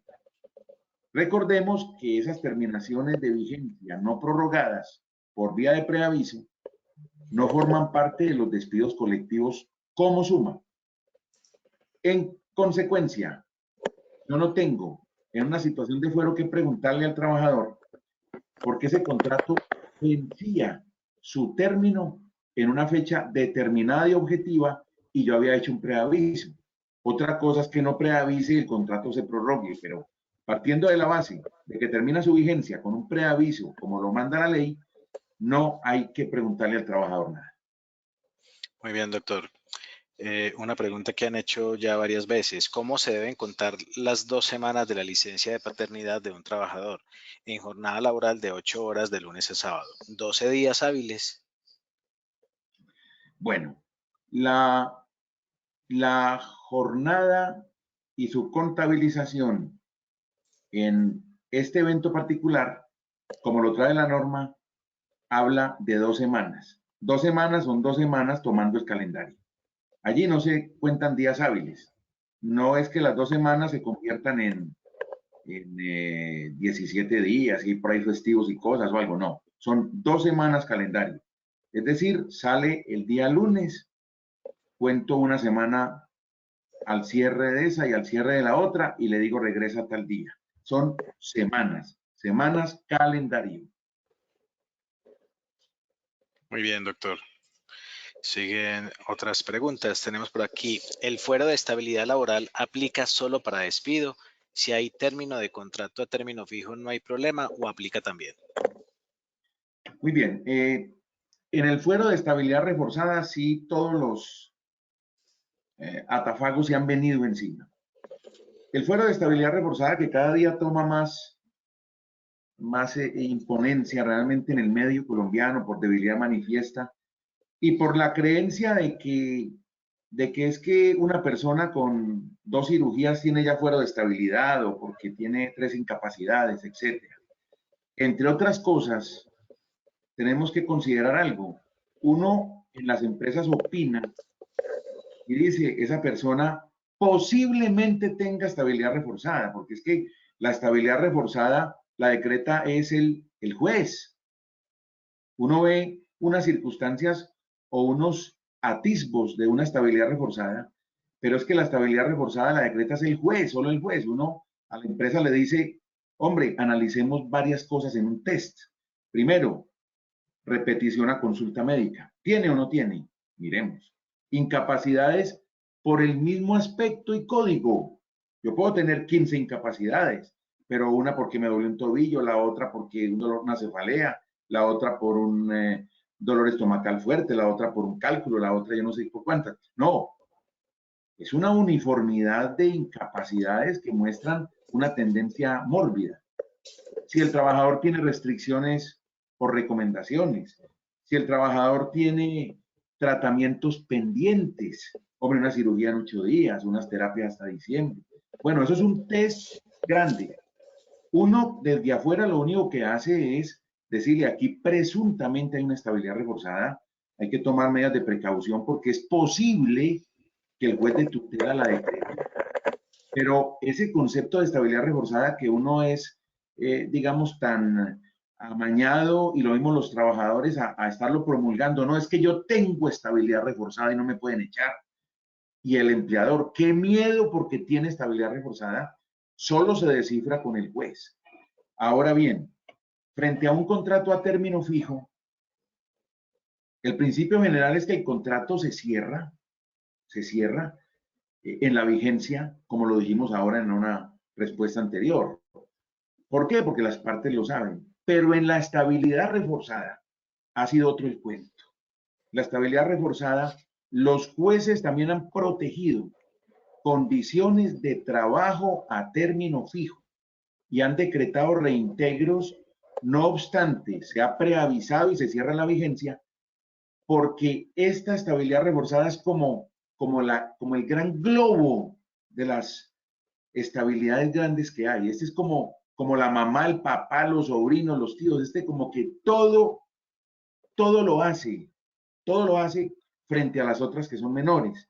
Pero en materia de estabilidad reforzada por debilidad manifiesta, el trabajo a término fijo, incluso, repito, en ese tipo de estabilidad y de fuero, hace que el empleador se abstenga, so pena de un reintegro, de terminar el contrato a ese trabajador, de no prorrogarlo, porque la jurisprudencia apunta muy fuertemente a que esto hay que protegerlo. Y no olvidemos algo, ¿quiénes fallan las tutelas laborales? Los jueces penales, los jueces de adolescencia.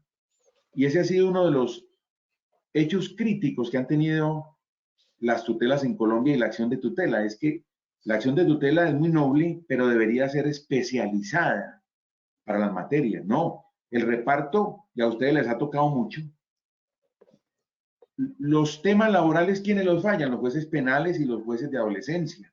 Entonces, esos jueces no tienen la experticia de un tema laboral profundo y se han dedicado a tener en sus computadores, pues, mucha preforma, mucha actuación repetitiva que ya está muy guardada en los archivos, y eso ha hecho que haya una gran precariedad en materia laboral y todo. Entonces la respuesta aquí es que, tratándose de estabilidad reforzada, en ese evento de la estabilidad reforzada, hasta los contratos a término fijo que cierran una vigencia y no se prorrogan son susceptibles de fuero por los jueces actuales.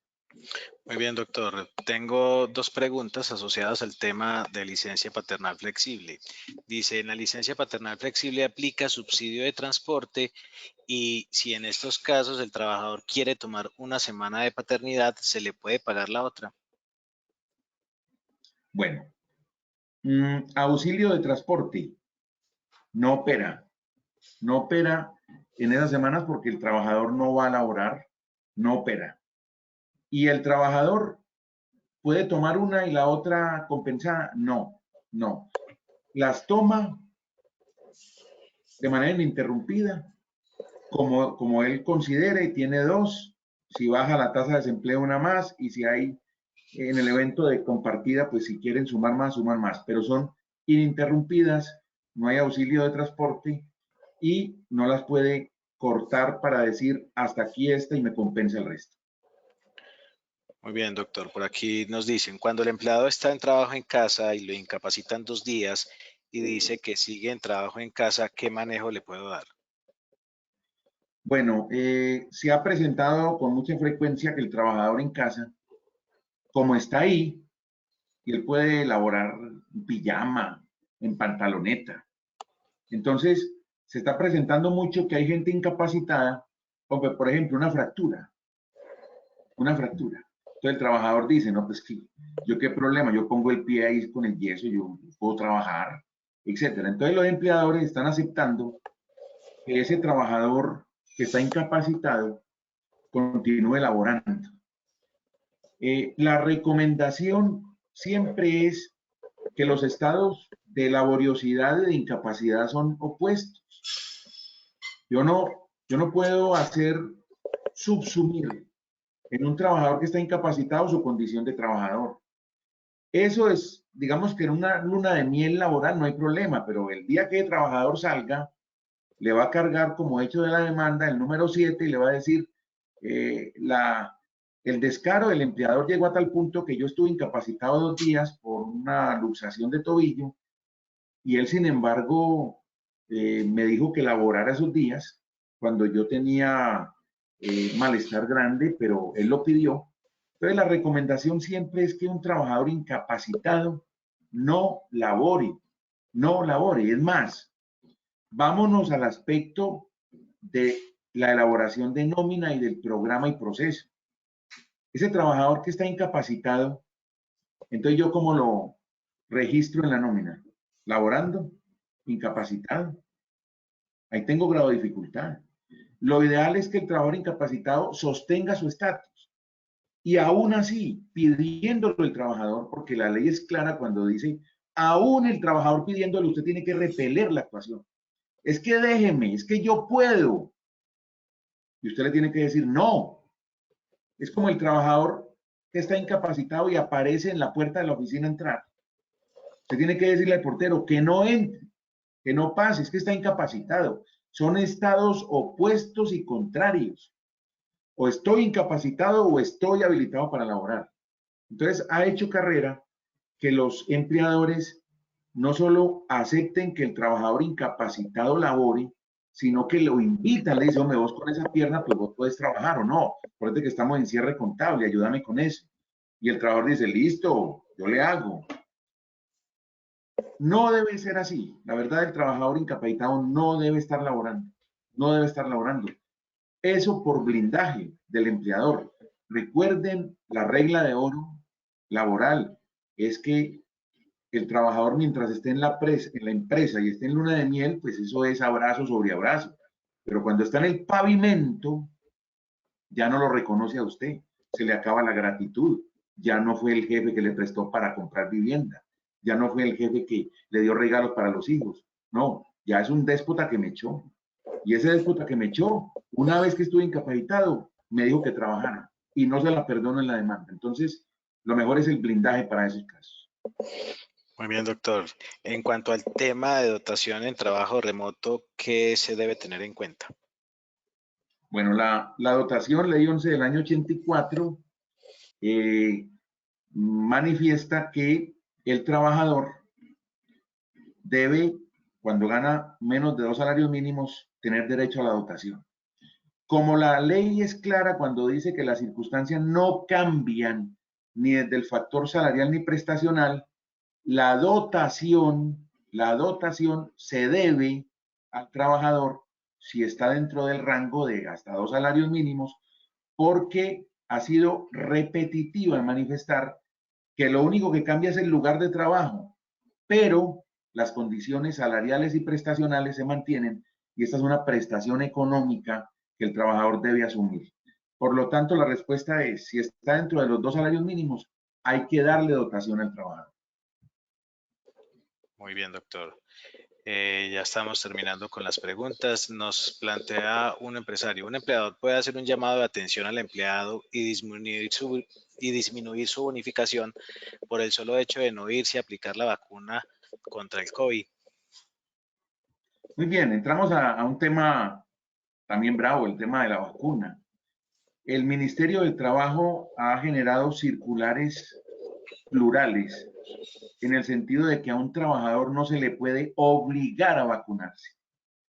Y vemos que en Colombia hay un grupo de personas que no se quieren vacunar, un grupo que aduce en algunos eventos criterios religiosos, en otros no credibilidad a la pandemia diciendo que es un montaje, en otros temor a que sufra un trombo o un derrame cerebral porque ha visto en televisión que hay gente que se desploma o le da un trombo. Entonces, bajo repetidos argumentos, algunos trabajadores no quieren vacunarse. Yo he encontrado casos para mí inverosímiles, compañías IPS médicas donde médicos y auxiliares de enfermería no se quieren vacunar, gente de la salud asistencial. Eso no te lo puedo creer, no hay otro calificativo. Y aducen consideraciones de esta índole. Entonces, no puedo yo ni exigir la vacuna ocupacionalmente ni preocupacional. Yo no puedo a que un trabajador me llegue y yo le diga, muéstrame el carnet de vacunación para continuar el proceso de entrevista. Está vetado eso. El ministerio, y les digo a ustedes que lo encuentran en Google, el ministerio ha generado circulares de la no obligatoriedad. Ahora bien, hay empresas que están mirando hacia adentro mucho más allá y lo que hacen es cosas como estas. Hombre, si el tipo no se ha vacunado, terminemos el contrato. Yo no puedo exponer aquí a mi personal que está vacunado a una persona que está en contacto con calle, que está llegando acá de un bus o del metro y me puede infectar la gente, generando un drama interno de personas que se están cuidando, pero una persona que no quiere vacunarse, pues es zona de riesgo y vector, puede ser vector de contagio, entonces han terminado los contratos. Otras personas han limitado facultades. Por ejemplo, hay una compañía que tiene zona pues, de cirugía y quirófanos y lo que ha dicho es que no le exijo la vacuna, pero si usted no está vacunado no puede entrar aquí a operar, tiene que operar en otra clínica. Es decir, se han creado restricciones que la ley no ha censurado, pero desde la obligación de la vacuna, nada por hacer y menos hacer descuentos de algunos pagos. Muy bien, doctor. Por aquí tengo otra inquietud. Una empresa tiene estipulada la jornada laboral de lunes a sábado, pero el horario está organizado de lunes a viernes cumpliendo 48 horas. Mi pregunta es con respecto al sábado, si es día hábil o no, teniendo en cuenta que en ocasiones trabajan los sábados y se les paga horas extras. Muy bien. Ahora lo dijimos que la autodeterminación en una empresa de la jornada ordinaria plasmada en el reglamento interno es propia de cada compañía. Hay de 45 horas, hay de 40 horas, de 45, de 47. Y cuando yo autodetermino eso, y si mi jornada es de lunes a viernes, y yo hago que un trabajador vaya con alguna frecuencia los sábados, pago el tiempo extra, pero no existe la jornada del sábado en la compañía. Pues tan no existe que yo le tengo que pagar un tiempo extra. Si yo autolimito a que la jornada es de lunes a viernes y él va sábado, va como desborde de jornada, como extra, pero no como día hábil en la empresa. Una cosa es que yo abra la puerta para que un trabajador vaya a desatrasar la contabilidad un sábado o para que un trabajador haga un inventario sábado y domingo, y otra cosa es que yo esté en una jornada exigible desde el reglamento interno del contrato de trabajo para que haya allí actividad, haya huellero, haya todo como en los días normales.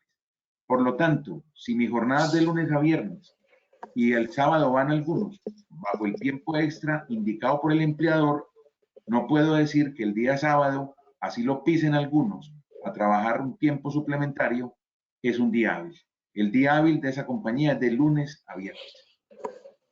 Muy bien, doctor. Esas son las inquietudes que hemos recibido, doctor, en el marco de este encuentro sobre estas 6 leyes que hoy usted nos ha planteado de una manera explícita y muy concreta. No sé si para cerrar, doctor, tenga alguna conclusión o algún dato importante que sea necesario aclarar. Muy bien. Pues hombre, lo que siempre hemos dicho, buscar siempre el blindaje. No olvidemos que en el derecho laboral una cosa se vive y convive con trabajadores y el empleador mientras esté vinculado, estén vinculados, y otra cosa, lo que llaman la gente vulgarmente el pavimento. Los trabajadores afuera son de otro tenor, olvidan cualquier cosa. Por lo tanto, el llamado es a que siempre acojamos como la mejor fórmula estar conectados con la legalidad. Esa es la defensa propia de una compañía. ¿Quiénes salen adelante en los pleitos? Las compañías que son legales, las compañías que tienen todo documentado, que no manejan la oralidad ni la verbalidad en los contratos ni en las actividades. Entonces, la invitación siempre es a que tratemos al máximo de documentar, de plasmar todo, de evitar lo verbal, porque lo verbal es la palabra contra la palabra, y lo mejor es siempre ir a la norma. Si yo estoy en la norma, así me enoje porque las normas no siempre son gratas. Uno, en una norma, uno puede sufrir aburrimientos diciéndome no hay derecho a que hagan esto, pero así no sean siempre del agrado y sean augustas, pues las normas tienen la condición de que son exigibles y la pueden imponer bajo decisiones judiciales los jueces o inspectores de trabajo desde lo administrativo. Entonces, acoplarnos siempre a la norma, estar allí, es la mejor recomendación que podemos tener. Muy bien, doctor. Agradecerle inmensamente el habernos acompañado hoy con su conocimiento, con toda esa experiencia alrededor del tema laboral. A ustedes, señores empresarios, recordarles que este tema laboral y otros temas administrativos y del día a día de sus empresas pueden ser resueltos a través del consultorio empresarial gratuito que tiene la Cámara de Comercio Burrasur.